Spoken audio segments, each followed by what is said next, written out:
Hello dear students, how are you? I hope you are fine. Welcome to my channel Law Scholars and Legal Issues. I am Advocate Vanita. At present I am not a practicing lawyer. I am working as a part-time teacher. तो student काफ़ी दिनों के बाद मैं आपसे interaction कर रही हूँ. एक्चुअली कुछ बिजी शेड्यूल की वजह से मैं कोई वीडियो बनाकर अपलोड नहीं कर पाई. अभी कुछ स्टूडेंट्स की भी रिक्वेस्ट थी और मुझे खुद को भी लगा कि मौजूदा कंडीशन में एक काफ़ी बर्निंग इशू जो है लॉ एस्पायरेंट्स के बीच में, जुडिशियल एस्पायरेंट्स के बीच में चल रहा है, तो उस इशू को मुझे थोड़ा सा उठाना चाहिए. एज ए टीचर ये एक ड्यूटी भी बन जाती है कि हमें आगे आना चाहिए. तो मुझे लगा कि क्यों ना मैं भी उस बर्निंग इशू का पार्ट बन जाऊं. और ये जो बर्निंग इशू जो एट प्रेजेंट पिछले वीक से चल रहा है, जब 17 तारीख को सोमवार को हरियाणा जुडिशरी का रिजल्ट आउट हुआ, तो उस रिजल्ट को देखकर वाकई में दिल से ये दुख हुआ कि जो स्टूडेंट्स इतने सालों से मेहनत कर रहे हैं, इतने सालों से आप ये कह सकते हो कि फाइनेंशियल कंडीशन को भी सहते हुए, कुछ ना कुछ अपनी लाइफ की प्रॉब्लम्स को सेटल करते हुए वो एक जज बनने का सपना देख रहे हैं. और जब उस रिजल्ट को देखा तो ये लगा कि वाकई में ये जज बनने का जो सपना है उस व्यक्ति के लिए तो खास तौर पे नहीं है जो मेहनत कर रहा है. इसके लिए आप ये नहीं कह सकते कि पूरा का पूरा आपका मेहनत जो है आपको जज बना देगा. कई ऐसे क्राइटेरिया हैं जो मैटर करते हैं जब भी आप जज का एग्जाम देते हो.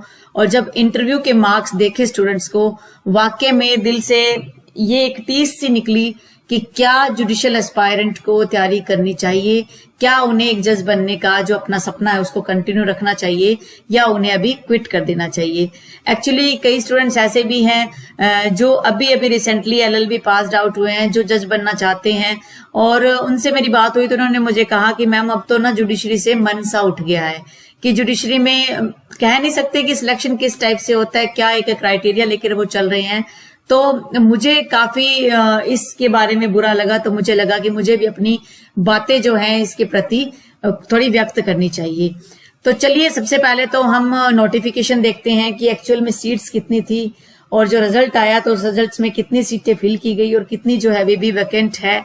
और जो इंटरव्यू के मार्क्स हैं वो कितने ज्यादा शॉकिंग मार्क्स हैं, जो एक आम बच्चे को भी, छोटा सा बच्चा है, मेरा बेटा है, जब उसने रिजल्ट को देखा तो उसको जो है स्टार्टिंग से ये था कि मम्मा मैं भी कल को जो है लॉ के फील्ड में जाऊंगा. तो वो 10-11 साल का बच्चा भी ये कहता है कि मम्मा क्या एक्चुअल में ऐसा ही होता है, क्या मुझे भी तैयारी करनी चाहिए. तो अब उस बच्चे को मैं क्या कुछ कहूं. तो चलिए आज का लेक्चर हम कंटिन्यू करते हैं. देखिए, एडवर्टाइजमेंट और जो भी रिजल्ट आया है उस पर डिस्कस करने से पहले हम ये एक आज की जो न्यूज़पेपर की कटिंग उसको देख लेते हैं. इसमें लिखा है हरियाणा न्यायिक परीक्षा साक्षात्कार में पिछड़े टॉपर जो टॉपर थे, जो मेंस मार्क्स में काफी अच्छा स्कोर करके आए हैं, वो जो है इंटरव्यू में बिल्कुल थोड़े से मार्क्स लेके उनको क्विट कर दिया गया है उस रेस से. तो कहते हैं कि स्टूडेंट जो है वो कोर्ट में इसे चुनौती देंगे. तो देखिए, एक राइट जो होता है किसी भी व्यक्ति का कि वो कोर्ट जा सकता है, रिट के द्वारा अपने उस मैटर को वहां रख सकता है, अपने जो भी ग्रीवियंस है उसको वहां पर डिस्क्लोज कर सकता है. तो देखिए, स्टूडेंट्स तो अपना राइट एक्सरसाइज करेंगे. तो ये इसमें कटिंग दी गई है. ये जो है थोड़ी सी ब्लर पिक्चर है, तो मैं इसके अंदर क्या कुछ डिटेल में लिखा हुआ है मैं आपसे शेयर नहीं कर पाऊंगी. Sorry for that inconvenience. तो एक पिक्चर इसके बाद मैं और आपको दिखाती हूँ. देखिए, ये पिक्चर भी वही बात कर रही है कि Haryana judicial service exam toppers of written test lag in interview, कि जो रिटन टेस्ट के जो मेन एग्जामिनेशन होता है उसके जो टॉपर हैं वो पिछड़ गए हैं. कहां पर पिछड़ गए हैं? इंटरव्यू में पिछड़ गए हैं. यानी कि मेंस एग्जाम तो एक बच्चा अपनी मेहनत से क्रैक करता है, इंटरव्यू तक पहुंचता है. इंटरव्यू जो है वो टोटली जो पैनल होता है उसके डिस्कशन पर बेस्ड है. तो उसके कितना मार्क्स ले, कितना नहीं ले, उनके कुछ रिप्रेजेंटेशंस होती हैं. क्या क्राइटेरिया पैनल डिसाइड करता है वो हम बिल्कुल भी नहीं जानते क्या कुछ है. जो स्टूडेंट हार्ड वर्क करके मेंस एग्जाम क्रैक करके इंटरव्यू तक पहुंचता है वो बिल्कुल बेवकूफ इंसान तो हो नहीं सकता. ऐसा तो है नहीं कि उसको लॉ की नॉलेज नहीं है, उसको सोसाइटी में क्या हो रहा है उसकी नॉलेज नहीं है, उसने क्या कपड़े पहने हुए, क्या उसका ड्रेसिंग सेंस है, क्या अटायर उसने कैरी कर रखा है, क्या उसके चलने का तरीका है, क्या उसको उसकी भी नॉलेज नहीं है. तो कहीं ना कहीं इसी कारण से ये इंटरव्यू का जो रिजल्ट है, यानी कि जो फाइनल रिजल्ट आया हरियाणा जुडिशरी का, वो विवादों में उठ गया है. और वो विवाद क्या है वो भी हम आगे के जो लेक्चर है उसमें डिस्कस करेंगे.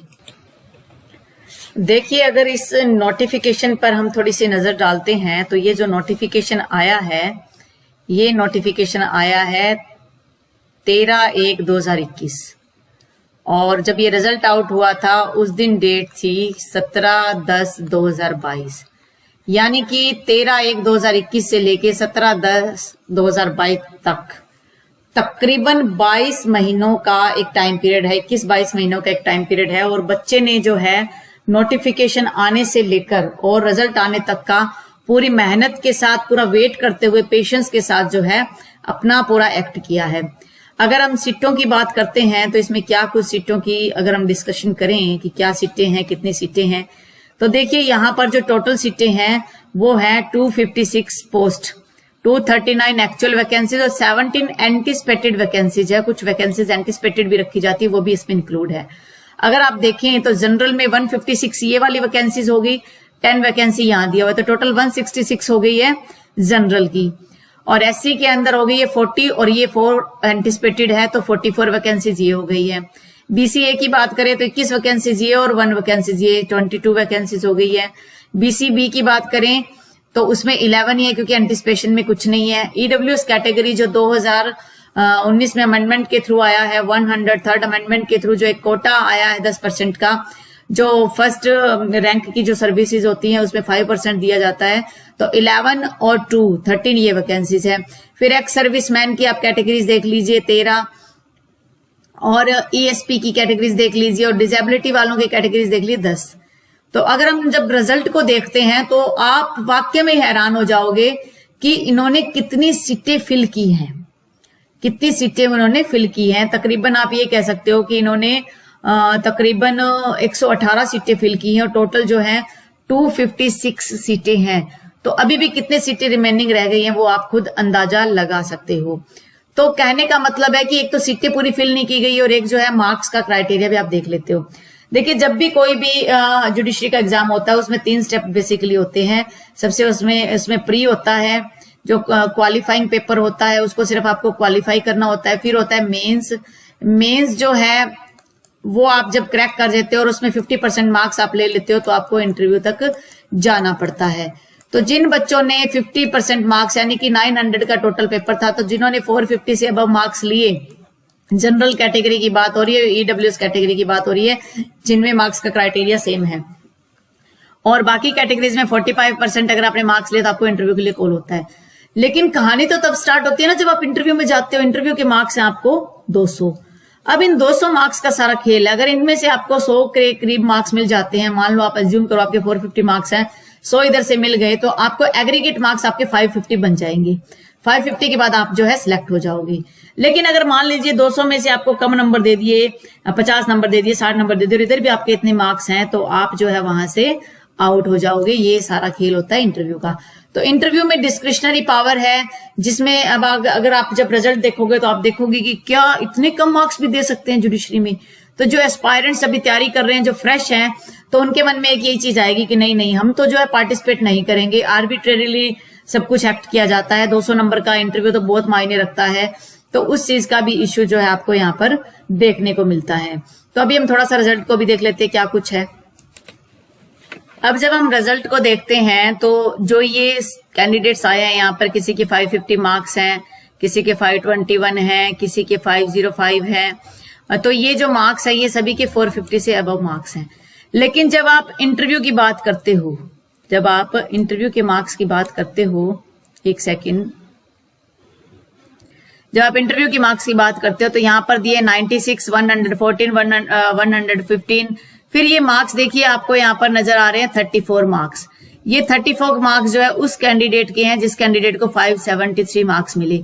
यानी कि एक बच्चा जो है वो 573 मार्क्स लेकर सबसे टॉप रैंक पर है मेंस में, लेकिन उसको 34 मार्क्स दे दिए गए हैं। अगर मान लो उसके 573 नहीं होते तो ये क्वालिफाई ही नहीं कर पाता, लेकिन इसके 573 थे। अगर इसको इंटरव्यू में 0 नंबर भी मिल जाते तब भी ये जो है फाइनल लिस्ट में आ जाता। लेकिन आप एक डिस्क्रिशनरी पावर देखिए ना किस तरीके से एक्सरसाइज की गई है कि जिस बच्चे ने 573 मार्क्स ले लिए उसको आप सिर्फ 34 मार्क्स दे रहे हो। अगर इसके बाद अगर आप आगे एग्जांपल देखते हो तो मोस्टली वही मार्क्स हैं जो सभी को ओके से मार्क्स मिले हैं, कोई दिक्कत नहीं है इनमें। अगर आप इसी लिस्ट में काफी आगे जाते हो तो आप देखते हो कि यहाँ पर मार्क्स चलते जा रहे हैं, ये 95 तक मार्क्स का स्कोर है। यहाँ एक कैंडिडेट को जो है 496 मार्क्स उसके थे, उसको 46 मार्क्स दिए गए हैं। चलो ठीक है, ये भी दे दिया, लेकिन हद तो वहां हो गई जब इस कैंडिडेट ने, ये जो एक कैंडिडेट यहां पर आपको दिख रहा है, ये कैंडिडेट है मोनक गर्ग, और इस कैंडिडेट के जब आप मार्क्स देखते हो तो 531 मार्क्स जो है वो उसके में, और उसको क्या दिया गया है, 6 मार्क्स दिए गए हैं। तो क्या एक कैंडिडेट है जो मान लो 531 मार्क्स ले रहा है, लेकिन वो बच्चा इंटरव्यू में 6 नंबर लेके आया है? ये तो बड़ी हैरानी की बात होगी ना कि इंटरव्यू में वो सिर्फ 6 नंबर लेके आ रहा है। तो ये भी एक सोचने वाली बात है कि क्या इस बच्चे को उठना बैठना नहीं आता था, क्या इस बच्चे के पास कोई नॉलेज नहीं थी, क्या ये बच्चा जो है किसी भी प्रकार से उसमें सक्सेस नहीं हो पाया, जो भी क्वेश्चनिंग उसने पूछी गई थी। तो आप कह सकते हो कि इस यहीं पर तो एक इश्यू अराइज होता है कि ये मार्क्स जो है, मार्क्स का क्राइटेरिया किस टाइप से दिया गया। ये 6 मार्क्स हैं। इसके बाद अगर आगे आप चलते हो तो किसी को 11 मार्क्स दे रखे हैं, किसी को आप आगे देखोगे तो 20 मार्क्स दे रखे हैं, किसी को आगे 26 नंबर दे रखे हैं इन्होंने, किसी को आप ऐसे देखते जाते हो। अगर आप इस पूरी लिस्ट को देखते हो तो 35, 37, 40, 44, 26, 27, यहाँ पर 7.50 मार्क्स दे रखे हैं, यहाँ 9.11 मार्क्स दे रखे हैं, यहाँ पर 7.57 मार्क्स दे रखे हैं। यानी कि इस प्रकार से एक मार्क का क्राइटेरिया इन्होंने अपना सेट कर रखा है कि हमें इस बच्चे को इतना मार्क्स दे रहा है। कोई फिक्स क्राइटेरिया वैसे है नहीं यहाँ पर, ये सारा डिस्क्रिशनरी पावर है। और जनरल कैटेगरी की हम बात करते हैं तो जनरल कैटेगरी की जो सीटें थी वो सीटें 156 और 10 एंटिसिपेशन 166 जो सीटें थी, और उसमें से सिर्फ 82 कैंडिडेट्स को इन्होंने फिल किया है।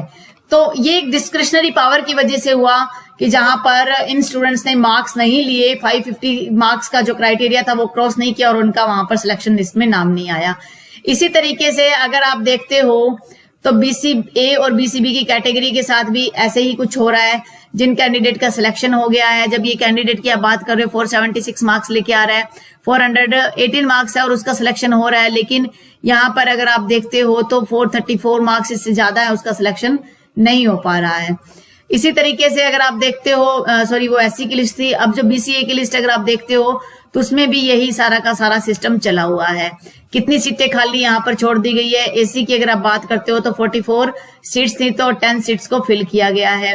BCA की अगर आप बात करते हो तो उसके अंदर भी 22 के करीब सीट्स थी, लेकिन इन्होंने 13 सीटें ही फिल की गई है। ठीक है, अगर आप BCB की कैटेगरी में बात करते हो तो 4 कैंडिडेट जो है एक्स्ट्रा क्राइटेरिया ले लेते हैं, लेकिन सीटें 11 थी तो ये 4 बच्चे भी रह जाते हैं। फिर अगर आप बात करते हो EWS कैटेगरी की, EWS कैटेगरी की 13 सीटें थी, लेकिन 5 कैंडिडेट्स को बुलाए गए थे और एक ही सीट को फिल किया गया, और जिस कैंडिडेट की सीट फिल की गई है उसके सबसे कम 453 मार्क्स थे, उसको 98 देके इन कर दिया गया, और बाकी जो लड़कियां थी खासतौर पे जिनके अच्छे मार्क्स थे उनको कम स्कोर देके आउट कर दिया गया। एक तरफ तो देखिए सरकार भी कहती है, सुप्रीम कोर्ट भी इस पर चिंता व्यक्त करती रहती है, अदर हाई कोर्ट्स भी चिंता व्यक्त करती है कि अब फीमेल जो है बहुत कम है, वो उसका रिप्रेजेंटेशन बहुत कम आ रहा है, फीमेल के लिए आप रिजर्वेशन दो, फीमेल के लिए आप ये करो, फीमेल के लिए आप वो करो। जब इंटरव्यू की बात आती है तो EWS कैटेगरी में 4 फीमेल को आउट कर दिया गया और 1 मेल को रख लिया गया। तो हम कहाँ जो है विमेन एम्पावरमेंट की बात करते हैं। बेटियां जो होती हैं वो जो है बड़ी मुश्किल से अपनी पढ़ाई कर पाती है, फैमिली रिस्पॉन्सिबिलिटीज होती हैं, लेकिन उनको भी कहीं ना कहीं इस कैटेगरी से आउट कर दिया गया है। और फिर हम बात करते हैं बेटी पढ़ाओ बेटी बचाओ। क्या करेंगे बेटियों को पढ़ा के जब वो ऐसे इंटरव्यू में आउट हो जाएंगी। एक्स सर्विसमैन के कोटे में क्या कोई भी एक ऐसा कैंडिडेट नहीं था जिसको आप सेलेक्ट कर पाते। किसी भी कैटेगरी में देख लीजिए, एक भी कैंडिडेट को सिलेक्ट नहीं किया गया, और लास्ट में जो PWD जो कैटेगरी है उसमें एक को सिलेक्ट कर दिया गया है। तो देखिए कहीं ना कहीं इस इंटरव्यू के एक क्राइटेरिया पर सवाल उठा हुआ है। स्टूडेंट्स अब प्लानिंग कर रहे हैं कि वो एक रिट फाइल करेंगे, लेकिन मुद्दा यहां पर यह निकल के आता है कि क्या सिर्फ एक रिट फाइल करने से सॉल्यूशन हो जाएगा? क्या सिर्फ बार बार, अब जैसे आप देख रहे हो सोशल मीडिया पे भी काफी इस मामले को उछाला जा रहा है, ट्विटर पे भी उछाला जा रहा है, न्यूज़पेपर में भी आ रहा है। क्या किसी अधिकारी, किसी अथॉरिटी, किसी नेता, किसी सुप्रीम कोर्ट के जस्टिस या किसी अदर कोचिंग सेंटर के कोई भी जो हाई पावर के साथ बैठे हुए हैं, जो बड़े बड़े कोचिंग सेंटर्स हैं, जिन्होंने काफी कुछ गेन किया है, जिनकी एक रेपुटेशन है, क्या कोई आगे आ रहा है इस मैटर को उठाने के लिए? देखिए, मौजूदा टाइम में जो कैंडिडेट्स कोर्ट में जा रहे हैं वो इसलिए नहीं जा रहे हैं कि इन कैंडिडेट जो ये रह गए हैं उनको आप एंट्री दीजिए। वो इस पूरे के पूरे जो प्रोसीजर है, जो एक इंटरव्यू का जो क्राइटेरिया है, जो इंटरव्यू के मार्क्स हैं 200 मार्क्स जो पूरी करते हैं, उस मार्क्स को चैलेंज करने जा रहे हैं। वो जो प्रोसीजर फॉलो किया जा रहा है उस प्रोसीजर को चैलेंज करने जा रहे हैं। वो ऐसा नहीं है कि वो सिर्फ अपने लिए जा रहे हैं कि हमें जो है अपनी पोजीशन लेनी है, हमें जो है जज बनना है। वो फ्यूचर के लिए जा रहे हैं कि फ्यूचर में one nation one interview system आ जाए, जिससे कि किसी भी स्टेट में ऐसी, आप ये कह सकते हो कि जाति बच्चों के साथ ना हो। आप इंटरव्यू रखिए, किसने मना किया कि आप पर्सनालिटी चेक मत कीजिए, लेकिन आप एक इंटरव्यू का ऐसा एक क्राइटेरिया फिक्स कीजिए कि इंटरव्यू 50 नंबर का होगा या इंटरव्यू 70 नंबर का होगा। उसमें जो आपके एकेडमिक मार्क्स हैं, आपने ग्रेजुएशन में क्या किया, आपने एलएलबी में क्या किया, आपने एलएलएम में क्या किया, या जो भी एक क्राइटेरिया, उन मार्क्स को भी आप कहीं ना कहीं उसमें शामिल कीजिए कि इतने मार्क्स हैं तो आपको इतने नंबर मिल जाएंगे, इतने मार्क्स से इतने नंबर मिल जाएंगे। और 10 या 20 नंबर का आप एक इंटरव्यू रखिए कि 10 या 20 नंबर से अगर किसी बच्चे के मार्क्स कम भी आते हैं तो कम से कम अगर उसने अच्छे मार्क्स लिए मेंस में, जैसे ये मोनक गर्ग है, 531 मार्क्स इसने ले लिया है, और अगर मान लो 20 नंबर का इंटरव्यू होता तो इतना ज्यादा इश्यू नहीं होना था, ये बेचारी बच्ची जो है वहां पर एंटर कर जाती। इसके अलावा भी और भी कैंडिडेट्स ऐसे हैं जिनका स्कोर 500 से अबव है, 470 से अबव है, 490 से अबव है, लेकिन उसको आउट कर दिया गया है। 450 वाले को अच्छे मार्क्स देकर इन कर दिया गया है। तो ये पूरा का पूरा जो इंटरव्यू प्रोसीजर है, जो इंटरव्यू का सिस्टम है, उसको चैलेंज किया जाना चाहिए। और माननीय supreme court, chief justice of India और हाई कोर्ट के जो जस्टिस हैं, उनको भी सो मोटो इस पर एक्शन लेना चाहिए और इस पर कुछ गाइडलाइन फिक्स करनी चाहिए कि ऐसा नहीं कि ये एक हरियाणा में ही हुआ है। राजस्थान में भी अगर आप देखते हो, रिजल्ट उठा के देखते हो, तो किसी बच्चे को 8 नंबर दिए हुए हैं, किसी बच्चे को 4 नंबर दिए हुए हैं। क्या वो बच्चा सिर्फ उन्हीं नंबर का ही हकदार था? इसी तरीके से कई ऐसे स्टेट हैं, बिहार है या अदर स्टेट्स है, जहां पर एक फिक्स क्राइटेरिया कर दिया गया है कि आप 35 मार्क्स लोगे तभी आप इंटरव्यू को क्वालिफाई कर पाओगे। तो ये तो पूरा का पूरा डिस्क्रिप्शन है ना उस पैनल का, उनकी मर्जी है कि वो उनको 35 जो मिनिमम क्राइटेरिया वो फिल करने भी देंगे या नहीं करने देंगे। ये तो उनकी गुडविल पर है कि वो किस तरीके से जो है मार्क्स देते हैं। अगर उनका मूड अच्छा है, उस दिन वो घर से अच्छे मूड में आए तो अच्छे मार्क्स देंगे, और उस दिन अगर उनका मूड खराब है तो हो सकता है वो सारा का सारा गुस्सा जो है बच्चों पे निकल जाए। और तो 10 मिनट के इंटरव्यू के अंदर वो उस बच्चे को पहचान भी जाते हैं। हो सकता है बच्चे के ने जो आंसर दिया है वो उनको पसंद नहीं आया, हो सकता है बच्चा अपनी जगह सही है लेकिन उनको समझने में भूल हुई हो, अंडरस्टैंडिंग लेवल दोनों का डिफरेंट होता है। क्या 10 मिनट में आप उस बच्चे की पूरी 2 साल की मेहनत को जाया कर दोगी? कई ऐसे स्टूडेंट भी है जिन्होंने 2-2, 3-3 बार हरियाणा पंजाब का मेंस लिखा, इंटरव्यू तक गए, पर इंटरव्यू में इसी तरीके से उन्हें लात मार के बाहर निकाल दिया गया।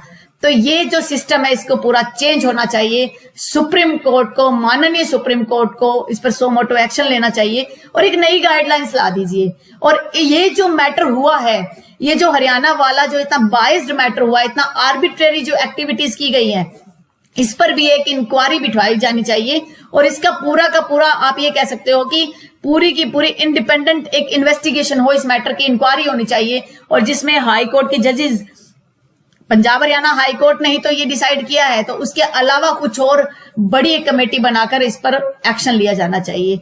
तो मैं तो भी यही कहना चाहूंगी, स्टूडेंट्स आप जो कर रहे हो बहुत अच्छा कर रहे हो। फ्यूचर के लिए आप सभी एस्पायरेंट्स के लिए कुछ ना कुछ लेकर आओगे। कहते हैं ना कि जब हम एक साथ एकजुट होकर प्रयास करते हैं तो वो हमें कामयाबी दिलाता ही दिलाता है। देर सवेर हो सकता है कि इस जो रिक्रूटमेंट है इसमें हमारे स्टूडेंट्स का कुछ ना बने, लेकिन अगर एक सुप्रीम कोर्ट के द्वारा एक प्रॉपर प्रोसीजर और एक proper guideline, one nation one interview की आ जाती है, तो फ्यूचर में जो इस बार जज नहीं बन पाए तो फ्यूचर में वो डेफिनेटली जज बन जाएंगे। आप हौसला मत खोइए।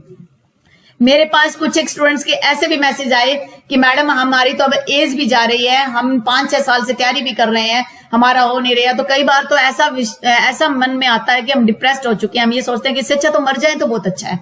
तो मैंने यही कहा कि लाइफ जो है वो हमें स्ट्रगल के लिए ही प्रेरित करती रहती है, लाइफ का नाम ही स्ट्रगल है, तो हमें स्ट्रगल ही करना है और स्ट्रगल करते हुए हम अपनी इस लड़ाई को जरूर जीत जाएंगे। तो मेरा लास्ट में यही कहना है कि स्टूडेंट्स जो आप सब कर रहे हो, रिट फाइल कर रहे हो या आप जो सोशल मीडिया हैंडल पर जो भी अपनी आवाज को उठा रहे हो, आप उसको उठाते रहिएगा। ये जो है कुछ ना कुछ लेकर आएगा। जब भी आपको लाइफ में कुछ मिलता है, कुछ नया लाइफ में आता है, तो एक मूवमेंट के द्वारा, एक रेवोल्यूशन के द्वारा आता है। All the best students, thank you for watching.